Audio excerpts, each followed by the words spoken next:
Good morning, guys. Welcome to the vlog. Today actually already done with exercising. It's a beautiful day outside. I just have two problems. A small one is that the screen of my camera isn't working anymore, so I can't see myself. It's still recording, I checked it, but I don't know if I'm in frame. So if today's vlog is a little bit off or some things are not in frame, it's because the screen is not working. I will try to fix it as soon as possible. I don't actually know what happened. It's maybe just a problem with the contact on the back of the camera.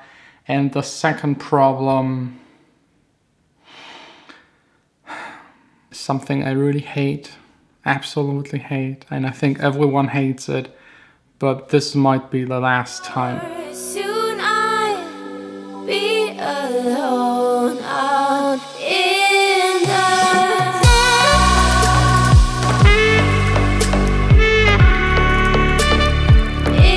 It's almost 4. I finally recovered. My face is working again. I can talk.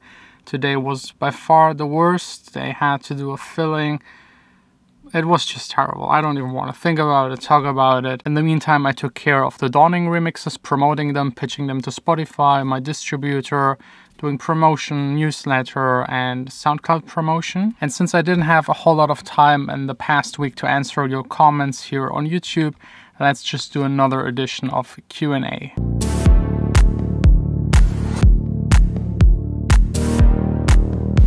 First one is, please make a video explaining the remix contest. This will come definitely on the 28th this month. Just exactly 1 week actually. What's your favorite drink? It's definitely Tom Collins. It's gin, lemon juice, sparkling water, and would be just perfect right now because it's warm again here. How can I send you my song? The links are down below in the description for the track submits where you get feedback, and also for sending me demos for my label. Random Pets just asked for a shout out. So, hey. What do you do when the system gets overloaded in Logic Pro X? That's actually a problem a lot of people have, especially if you have a smaller computer or if you're working on a laptop just to be mobile. I get quite a lot of CPU overloads when it's warm in here. I bought now this fan thing. It's helping a little, not really. I might even sell it again.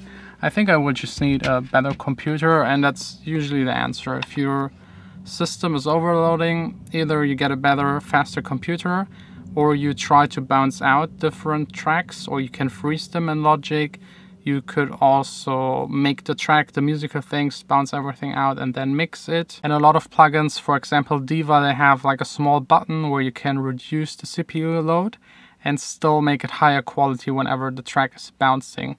I usually always turn it on Diva and some other plugins just to keep everything fast. But at the end, if all of these tips don't really help, you will just need to get a new computer or make songs with less tracks, which isn't really a solution. Here's a small songwriting question. If it makes sense to first make like the instrumental, then the vocals, or vice versa. I would say if you write the song, the best is to do a session, as I did with the Final Warnings track and also with the Real Running track with Aaron and Gavin, if you have the singer right away in the studio. So usually start with writing the chords, picking a key for the track, and then the singer and songwriter will already jam to it. Then you jam to whatever he made, you correct it, and just go from there. I think that's the best approach to making tracks that really work well together. You can of course also just finish the entire instrumental, send it to a songwriter, as I did with the Fall track.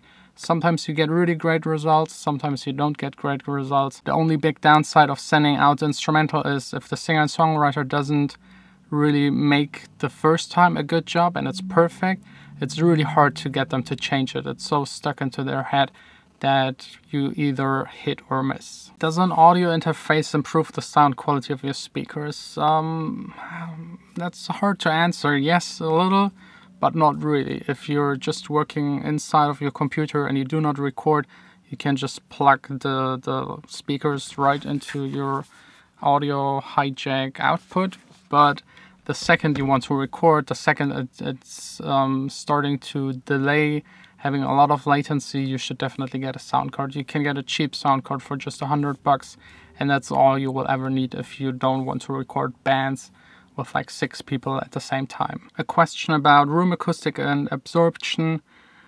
Someone is in the process of making a studio. Yeah, he's basically asking if he should buy bass traps or make them himself. Definitely make them yourself. You just buy the rock wool kind of stuff, put it in somewhere and cover it so that you don't breathe it the entire time you're sitting in the studio, and that's basically already it. Just inform yourself a little bit about which rock wool to use. There are different types, how dense they are. If they're too dense, they might reflect again the sound. If they're too loose, the sound might just go through, so you need to pick the right density and also make sure it's thick enough. The thicker the material, the lower it will go up to the low frequencies and cover them. And just as an example, the diffusers that I'm making, they are 100 euros material costs, and buying them in a store would be like over 1,000, so I'm saving quite a lot. I just underestimated how long it will actually take. Can you make a mix down production video where you make music live? Yes, I actually would love to do like a live streaming thing here on YouTube, but the internet here in the studio is still way too slow. The second I move to another place or get faster internet, I will definitely do that. Would be probably a whole lot of fun. Mohammed said, thanks for getting the Nectar 2 plugin. Also thanks to Vanessa, she actually picked his name. Have a whole lot of fun with it. It's a great tool to work on vocals. Which MacBook cooler did you buy? Yeah, it's this thing right here, but I'm still not so happy with it. And it still has that terrible China plastic, new tech kind of smell. What do I think about the Mix Checker plugin? If you don't know, the Mix Checker plugin is like a little plugin. It will change the sound, kind of EQ it to sound like you're listening on small speakers, on a car system, on an iPod, and whatever is available in that plugin. I'm not a big fan of those. I like to test it on the real things, because I had like Arc 2, which also has like a simulation kind of thing, and it always sounded really weird. It didn't help me, because you can't fake the sound of a speaker that just has one woofer, compare it to a speaker with 2 or 3. You really need to test it on the unit itself. I think it's maybe a little help, and if you don't have other possibilities, it might be nice.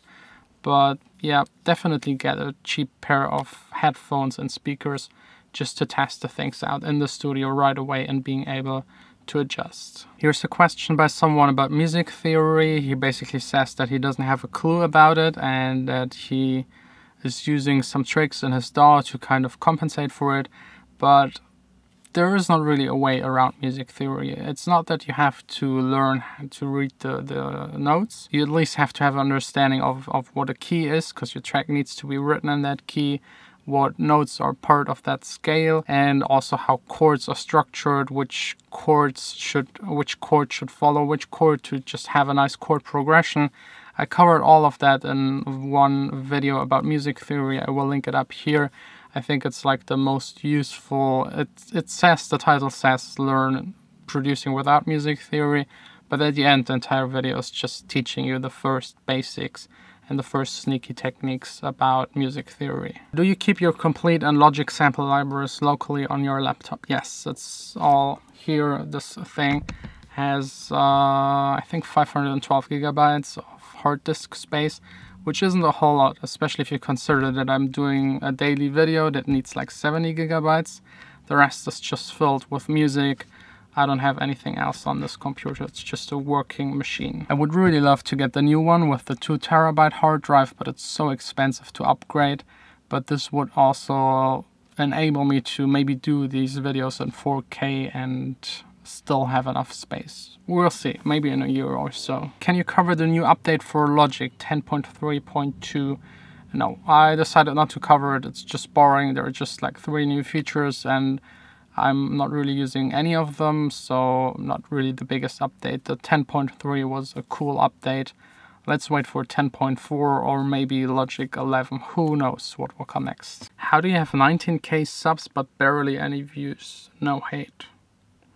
I don't know, I didn't do anything to my subs. These are the subs that just subscribe. I didn't do any promotion for my YouTube channel. I didn't collaborate with anyone else. That's just what's coming from making the videos daily. I think it really depends on the video, the title and the thumbnail. but I'm happy as it is. I'm just doing these videos for fun. It's a hobby. My main thing is just making music. We're now getting to the more recent questions. Someone's asking where my intern is, if he got fired. No, he didn't get fired. He was done. He was just here for 2 weeks. The 2 weeks are over. He actually wanted to come another additional day, but I never heard back from him. So just waiting for the next one. I think there will actually someone coming next week. I thought you were hooking up with your other friend, the guy that plays the guitar on some of your tracks and lets you go over to his place for studio time. Studio time. All this time I thought you were living with your sister.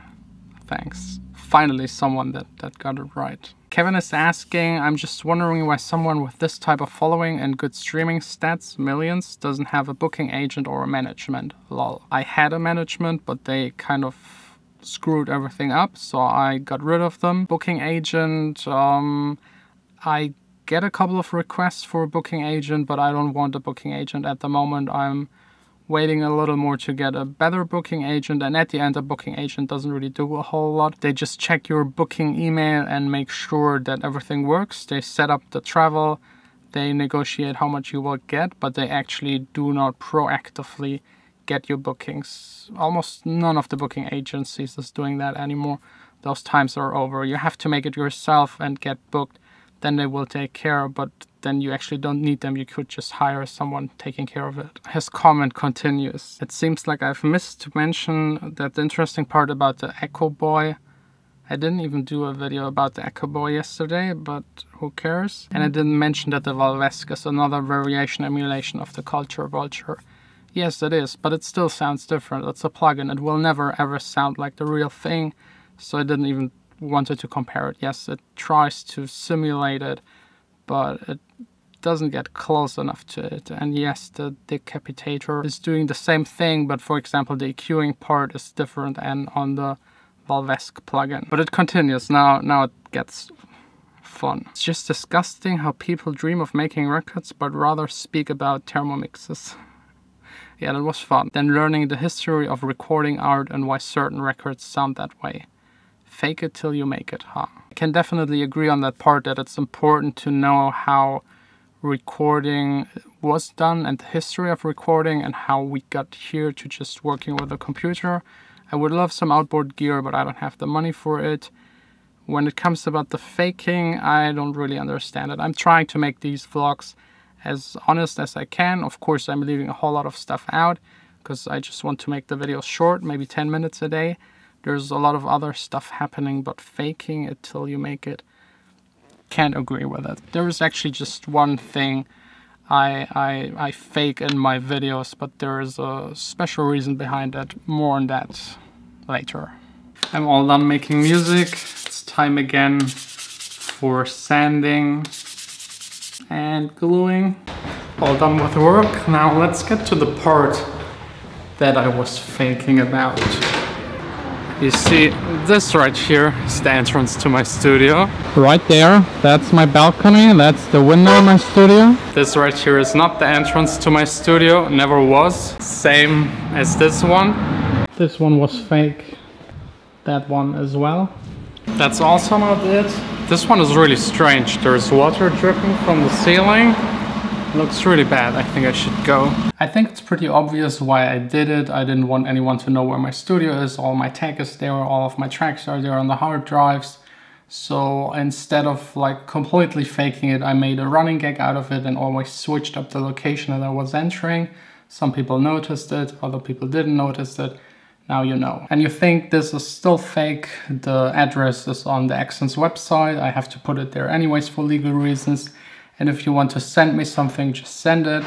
If you're a company and you want me to test tech or anything else, just send it to me and I might do a video about it. I love getting new gear, so no problem with that. Next up, something really special, fireworks.